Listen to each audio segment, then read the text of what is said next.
Hello everyone, मैं अक्षय मिश्रा आपके अपने चैनल जीके एंड साधन में स्वागत करता हूं। आज हम लोग देखेंगे ट्रिग्नोमेट्रिक फंक्शंस का एक्सरसाइज 3.4। ठीक है, बचे हुए क्वेश्चन जो है वो करेंगे। इसका फर्स्ट पार्ट मैंने करवा दिया है, वो आपका प्लेलिस्ट में मिल जाएगा, देख लीजिएगा। क्लास 11 का मैथमेटिक्स करके प्लेलिस्ट होगा, उसमें मैंने डाल दिया है।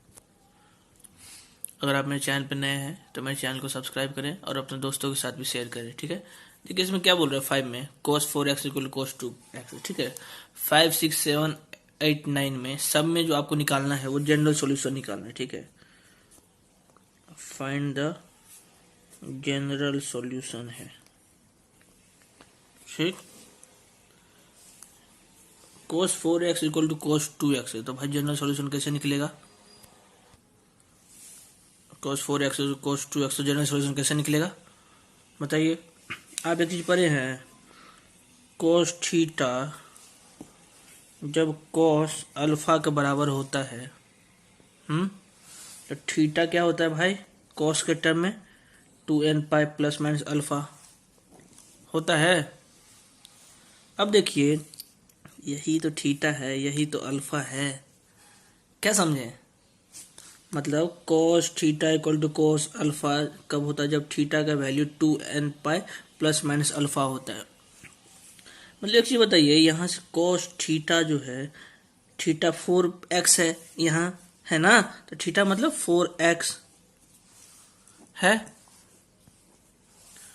अब यहाँ देखिए 2n pi plus minus alpha, मतलब 2n pi plus minus alpha. Alpha क्या है भाई? देखिए अल्फा 2x है ना?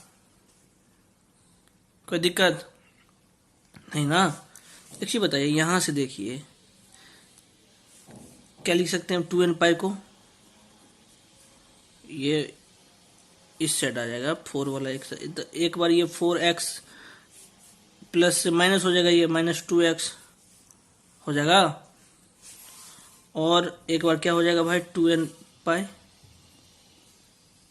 4x, एक बार माइनस वाला है तो इस साइड जाएगा तो प्लस हो जाएगा। तो ये प्लस माइनस है, तो एक बार प्लस वाला लिए तो इस साइड गया तो माइनस हो गया, फिर माइनस वाला लिए यहाँ पे तो इस साइड गया प्लस हो गया ना? मतलब 2x हो गया। कोई दिक्कत? यहाँ से 2n पाई है 2x और 2n पाई यहाँ से 6x है ना? मतलब x किसके बराबर? यहाँ से n पाई। ठीक, यहाँ से x किसके बराबर भाई? 2n पाई बाय 6, मतलब n पाई बाय 3 है ना? मतलब जनरल सॉल्यूशन क्या आ जाएगा भाई? n पाई एक आया, दूसरा n pi by 3, n belongs to z, zeds मतलब सेट्स ऑफ इंटीजर।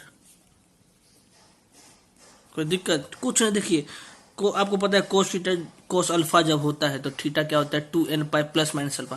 अब एक चीज बताइए, थीटा के बदले यहाँ पर क्या है? 4x है, तो 4x पुट किए। अब कोस अल्फा के बदले क्या है? 2x है, मतलब 2n pi plus minus alpha, alpha के बदले 2x पुट किए। इंटरलेट करिए, कुछ नहीं समझे। चलिए नेक्स्ट क्वेश्चन देखते हैं, 6 number. cos 3x plus cos x minus cos 2। एक चीज हम आपको बताए थे, आप जब प्रूफ कर रहे थे, ठीक है, उसमें हम बताए थे हमें एक चीज आपको कि ऐसे दोनों को चुनिए ना कि ठीक है कॉमन कुछ आ जाए। बताए थे कुछ ऐसा। तो एक चीज बताइए, आपको cos c plus cos d का फॉर्मूला पता है? हाँ, cos c plus cos d, मान लीजिए इसको हम c लेते हैं, इसको d लेते हैं, तो cos c plus cos d में एक फॉर्मूला आता है 2 into cos c plus d by 2, मतलब 3x प्लस x बाई 2, मतलब 4x बाई 2, मतलब 2x आएगा। cos 2x भाई, cos 2x आ गया। मतलब ये क्या, ये आपका बाद में जाके कॉमन बनेगा। तो ठीक है, तो हम इसी को c, इसको d ले लेते हैं। तो फॉर्मूला क्या होता है? cos c plus cos d का 2 into cos c plus d by 2 into cos c minus d by 2, यही होता है। बनाइए यहाँ से cos c plus cos d क्या है? 2 into cos c plus d by 2, मतलब 3x plus x by 2 into cos c minus d by 2, 3x minus x by 2 minus cos 2x equal to 0। 3x plus x 4x by 2, मतलब 2x into cos 3x minus x, 2x by 2 मतलब x minus cos 2x। ठीक है, मतलब यहाँ से cos 2x common आ जाएगा। क्यों? हम वैसे ही किए थे, वैसे ही दोगों को चूज किए थे कि एक कॉमन दे देगा, और आपको भी ऐसे ही करना है। cos 2x मतलब 2 cos x यहाँ से बचेगा, माइनस यहाँ से 1 बचेगा, तो ये 0 के बराबर है। ठीक, अब देखिए यहाँ से दो इक्वेशन बनेगा, cos 2x 0 और 2 cos x minus 1 equal to 0, मतलब cos x इक्वल टू यहाँ से आ जाएगा 1/2 आ जाएगा।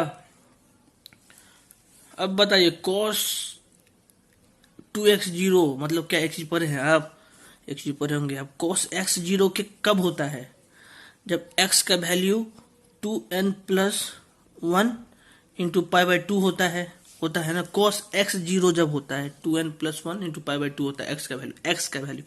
लेकिन यहाँ पे देखिए x के बदले 2x है ना, cos x, तो यहाँ पे cos x है तो 2n+1 इंटू π/2 होता है x का वैल्यू। लेकिन यहाँ पे देखिए cos 2x है, मतलब यहाँ पे क्या हो जाएगा, यहाँ से मतलब 2x हो जाएगा, यहाँ से 2n+1 इंटू π/2 के बराबर हो जाएगा ना, कोई दिक्कत नहीं ना।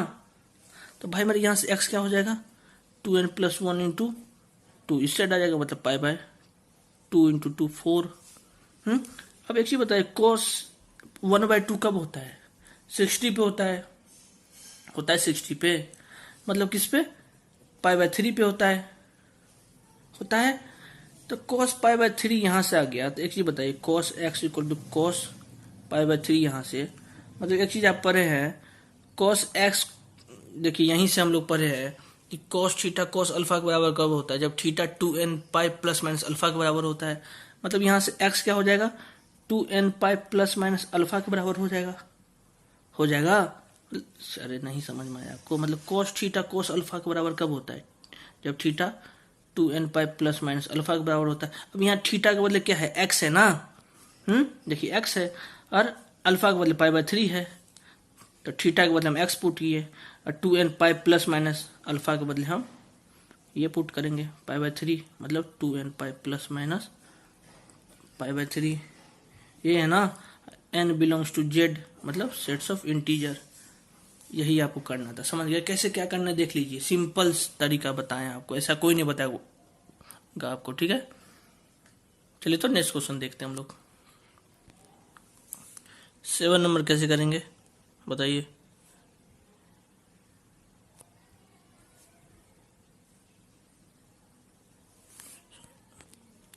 sin 2x plus cos x है 0 के बराबर, इसका आपको निकालना जनरल सॉल्यूशन। भाई मेरे sin 2x का फॉर्मूला होता है, पता है आपको, 2 into sine x into cos x होता है, प्लस तो पहले से cos x है इक्वल टू 0, कोई दिक्कत। अब यहाँ से cos x कॉमन ले लें, यहाँ पे भी है, तो मतलब cos x कॉमन, तो यहाँ से बचा 2 sin x, यहाँ से प्लस 1 इक्वल टू 0, मतलब यहाँ से 2 आ जाएगा, cos x 0 हो जाएगा, और आ जाएगा 2 sin x plus 1 equal to 0। ये भी 0 होगा, ये भी 0 होगा ना। तो आपको पता है cos x 0 कब होता है, तो पहले यहाँ से कर लेते हैं हम, ये इससे आ जाएगा तो -1 आ जाएगा, मतलब sin x इक्वल टू -1/2, यहाँ से cos x इक्वल टू 0। अब पता है आपको cos x 0 कब होता है, अभी आप बताए थे पिछले क्वेश्चन में, जब x का वैल्यू होता है 2n+1 इंटू π/2 होता है ना, कोई दिक्कत। अब sin x -1/2 है, तो बताइए sin x -1/2 है, तो sin 1/2 किस पे होता है, π/3 पे होता है, sin 30 पे होता है ना, मतलब π/6 पे होता है, सॉरी, मतलब -π/6 पे होगा ना। अब एक चीज बताइए, यहाँ माइनस है, तो भाई मेरे क्वाड्रेंट देखना पड़ेगा, किस क्वाड्रेंट में साइन माइनस होता है, यही पढ़ रहे थे हम लोग तब से।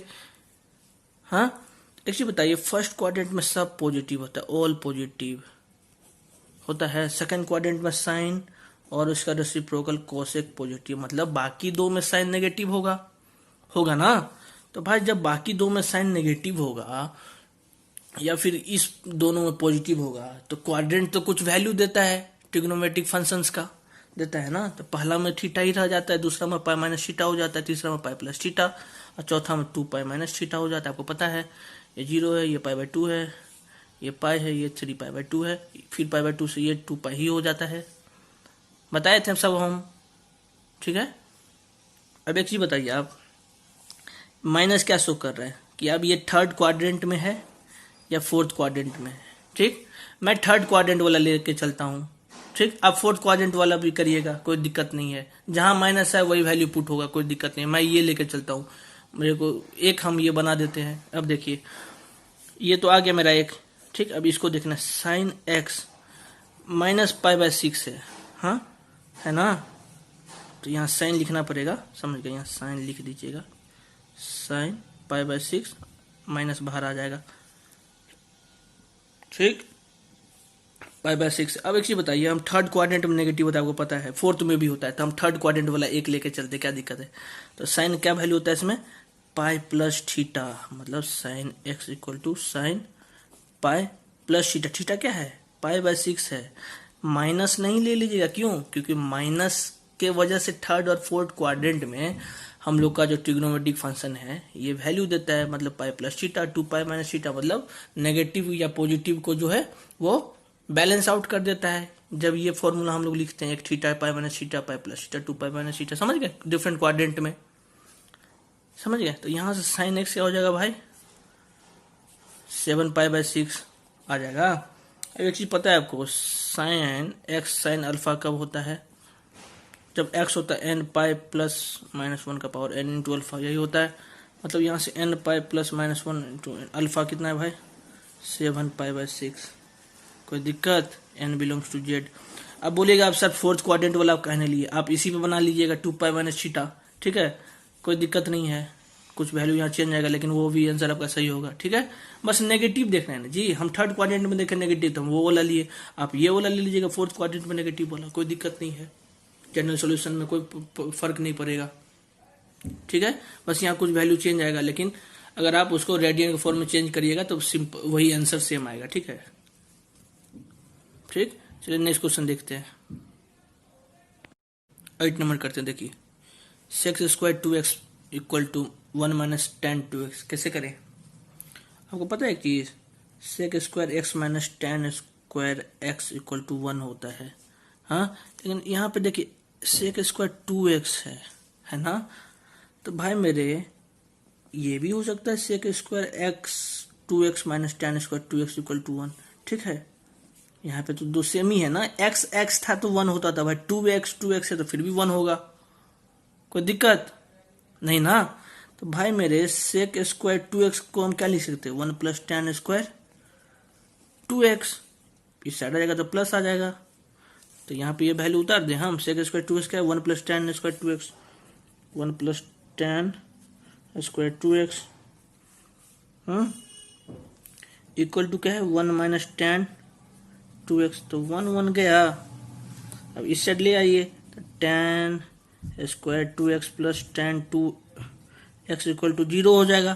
तो भाई tan 2x दोनों में कॉमन है, तो tan 2x कॉमन ले लेते हैं, तो यहाँ से आ जाएगा एक tan 2x, यहाँ से +1 आ जाएगा। तो मतलब यहाँ से दो इक्वेशन आएगा, tan 2x इक्वल टू 0 और tan 2x + 1 इक्वल टू 0, यही आएगा।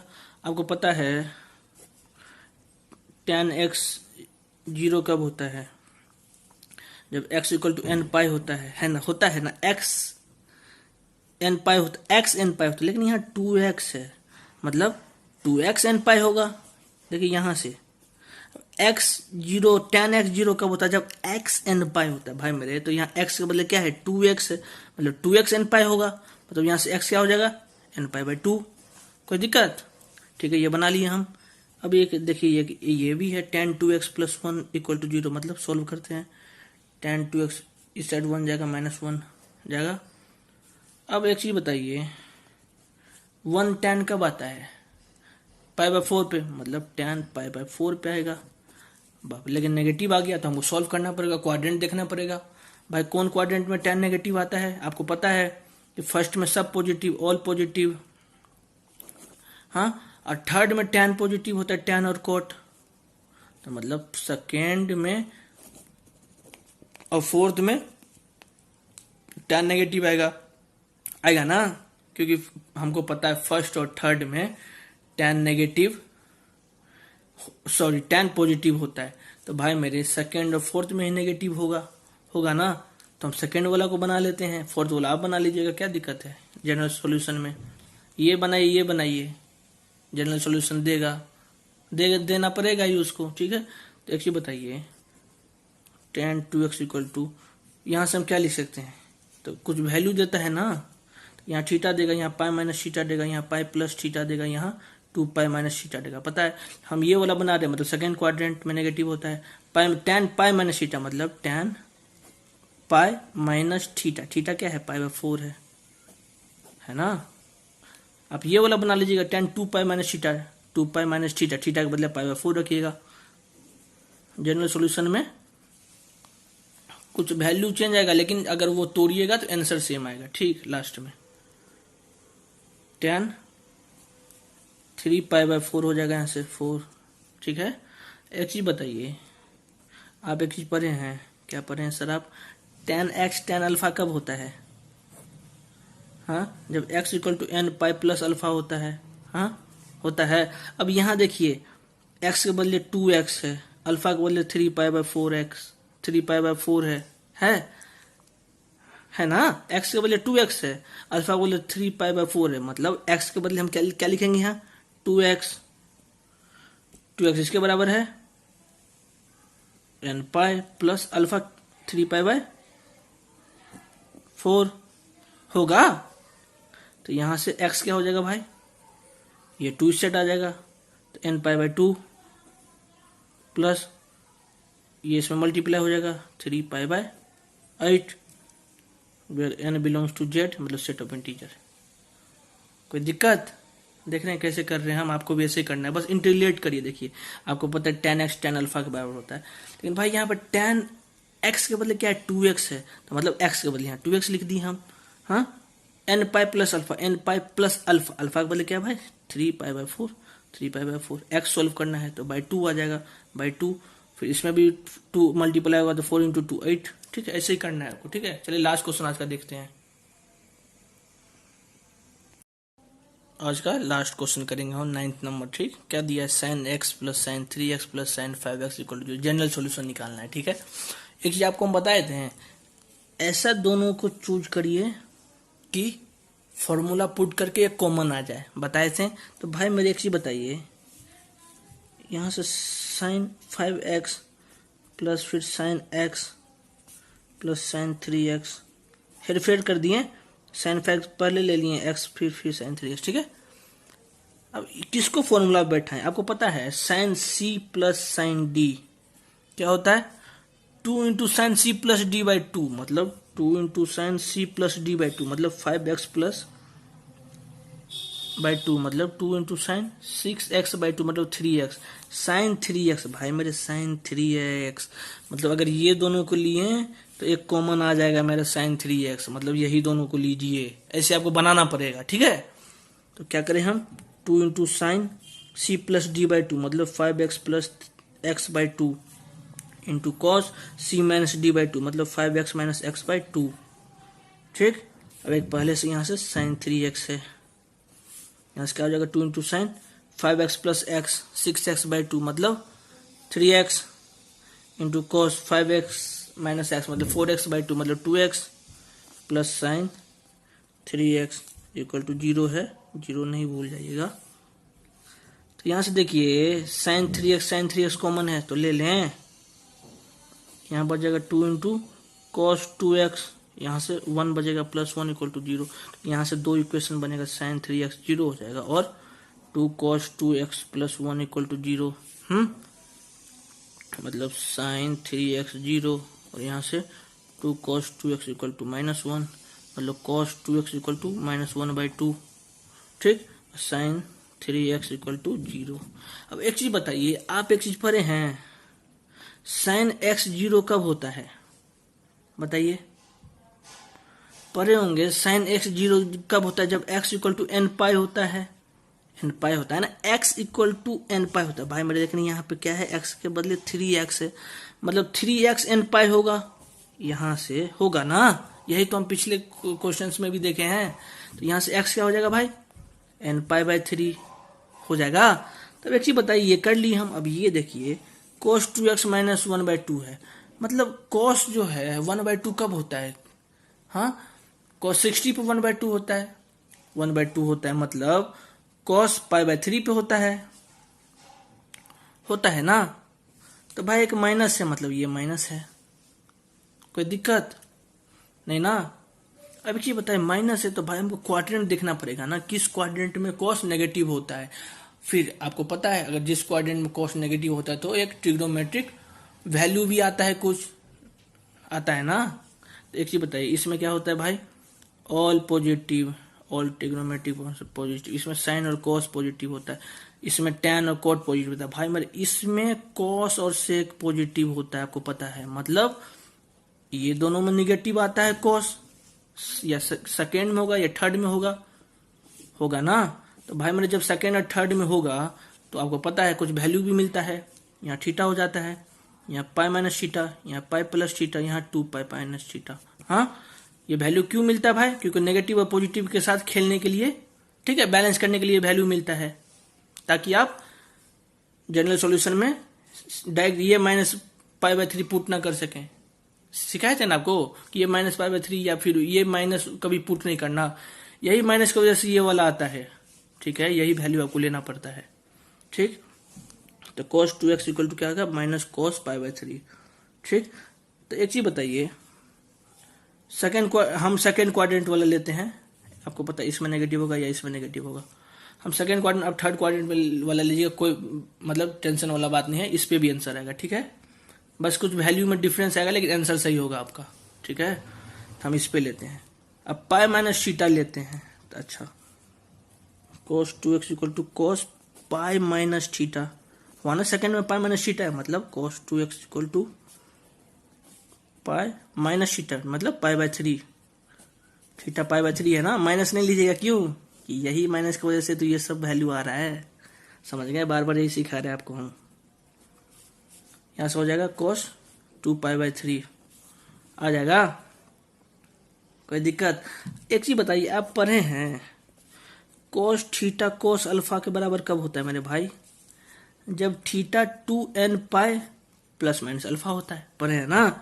लेकिन भाई मेरे यहाँ देखिए cos थीटा है, मतलब यहाँ थीटा है, मतलब theta 2n pi plus minus alpha होता है, लेकिन यहाँ पे 2x है ना, मतलब थीटा का मतलब क्या है, यहाँ पे 2x है, मतलब 2x इसके बराबर हो जाएगा भाई 2n pi plus minus alpha. Alpha क्या है भाई, है ना, इंटर रिलेट करिए, ऐसा कोई नहीं बताएगा, वो गारंटी के साथ बोलते हैं, दिमाग में एकदम स्कैन हो जाएगा, ठीक है।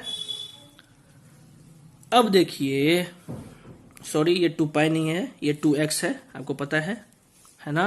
अब यहां से x कितना आ जाएगा, ये कट जाएगा, आपको पता है 2n पाई बाई 2 हो जाएगा, तो ये कट ही जाएगा ना अगला स्टेप में। अब ये आपको ये भी कट जाएगा, मतलब π/3, कोई दिक्कत नहीं ना, यही आ रहा है। अब देखिए ये आ गया, और एक क्या आ गया भाई, x equal to n π/3 where n belongs to z is a set of integer, ठीक है। हैंडराइटिंग में मत जाए, बस समझिए, फिर आप ही को करना है, एग्जाम में आप ही को लिखना है, हमको नहीं लिखना है, ठीक है। कोई दिक्कत होगा कमेंट करिएगा, नेक्स्ट क्लास में मिलते हैं अगले सॉल्यूशंस के साथ, ठीक है। मैक्सिमम संख्या हम शेयर करिए, ठीक है, ताकि और लोग को भी पता चले।